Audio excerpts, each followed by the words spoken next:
Good morning everybody. Wonderful.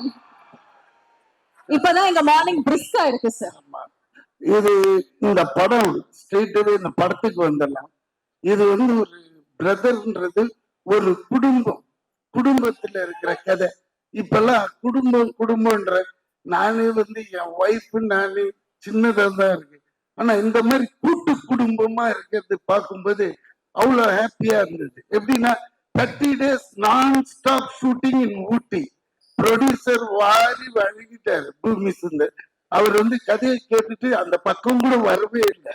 அவ்வளவு அழகான atmosphere. அப்படி பண்ணும்போது இதுல மாமான்றான் மாமின்றான் சித்தப்பா சித்தி அந்த பாண்டிங் இருக்கு பாருங்க, சூப்பரா இருந்தது. நம்மளுக்கு ஒரு ரிலீஃப். ஏன்டா உண்மையிலே இந்த மாதிரி வாழ்ந்துருக்கலாமே. ஆக்சுவலா நானே வாழல, பொண்டாட்டி கூப்பிட்டு தனியா வந்துட்டேன் அம்மா விட்டு. அப்புறமா தான் ஃபீல் ஆகுது. தனியா வந்ததுனால அப்படியே தனியாவே போயிடுவோம். ஆனா பாண்டிங்கா ஒரு குடும்பத்தோட இருந்தோம்னு வச்சுக்கோங்களேன், சின்ன சின்ன சண்டை கிண்டை எல்லாம் வரும். ஆனா அவங்களுக்கு மரியாதை கொடுக்கணும், இவங்க தப்பா நினைச்சுக்குவாங்க அப்படின்ட்டு அட்ஜஸ்ட்மெண்ட் ஆயிடும். வெளியே வந்ததுமே கிளைமேட் மாறுற மாதிரி நம்ம லைஃபும் மாறிடும். ஓ நம்ம பண்ணதே தப்புதான்ட்டு போய் தப்பு பண்ணிடும். இப்ப தனியா இருந்தா என்ன ஆகும்னா செவுத்துலயோ இல்ல கண்ணாடியிலயோ போய் தான் இடிச்சுக்கணும் நம்ம தப்புன்ட்டு. அது மாதிரி குடும்பமா வாழணும்னு ரொம்ப ஆசை. ஆனா இந்த படத்தை அந்த மாதிரி எடுத்திருக்காங்க. 2.5 hours என்ஜாய் பண்ணுவீங்க. அதுலயும் ஹீரோயின் ரொம்ப ஒர்க் வாங்கியிருக்காரு டைரக்டர். அதுக்கேற்ற மாதிரி ஹாரிஸ் சார் நல்ல ஒரு சாங், எனக்கு அந்த இந்த சாங் ரொம்ப பிடிச்சிச்சு, மாஸ் சாங் அது. ரவியும் ரொம்ப கஷ்டப்பட்டு ஆடி இருக்காரு. உங்களுக்கு பார்த்து அப்படி போயிடுது. அந்த ஒரு மூமெண்ட்ஸும் போட்டு எடுக்கிறதுக்குள்ளால இங்கெல்லாம் இழுத்துடும்.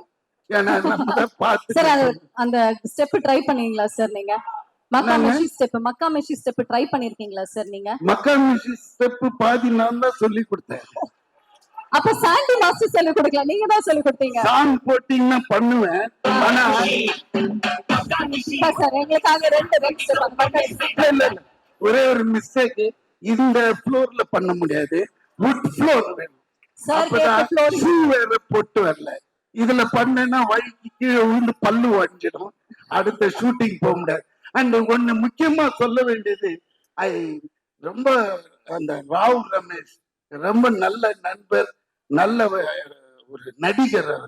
அவர் பாருங்க தெலுங்குல அவங்க அப்பா பெரிய நடிகர், இவரு அங்க தெலுங்குல பெரிய டேட்ஸே இல்லாம அங்க நின்று இருக்காங்க. அவர் பாட்டுக்கு இங்க வந்துட்டு எனக்கு தமிழ் தான் போது அப்படியே நம்மளுக்கே கிளுகிழுப்பாது. ஏன்னா அவர் அவ்வளவு தமிழை நேசிக்கிறாருன்னும் போதுதான் நம்மளுக்கு நம்ம அருமையே தெரியுது. நமக்குள்ளே காலையில டிஃபன் சாப்பிடலையாமா, சவுண்டே காணுமே. நீங்க வந்தோடனே எல்லாம் வேற லெவல்ல. ஓகே, சோ எங்களுக்காக வந்து நீங்க ஸ்டெப் பண்ற மாதிரி இருந்துச்சு. பட் டான்ஸ் ஆட வேண்டாம், ஏன்னா ஃப்ளோர் சரியில்லை. அதனால நீங்க டீசர்ல சித் ஸ்ரீராம் மாதிரி பெரிய சிங்கர் ஆகணும் அப்படின்னு சொன்னீங்களே, எங்களுக்காக ஒரு 2 வரிகள் பாடினீங்கன்னா நல்லா இருக்கும். அந்த இங்கி பிங்கி போடுமா,